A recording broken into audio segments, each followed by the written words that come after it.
Hello, I'm Susan Woods of Susan Woods Nonprofit Solutions, and I am sharing a series of questions that you should answer prior to starting a nonprofit organization.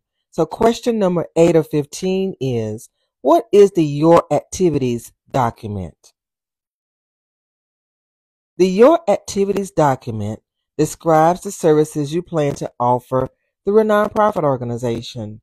This is what I call the heart of the nonprofit application. This is where you're going to really explain why the IRS should award your nonprofit 501c3 status. You're going to explain exactly what you plan to do through the nonprofit after you receive the status.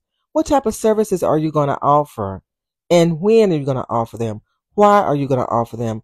How are you going to offer them? And who will benefit from them?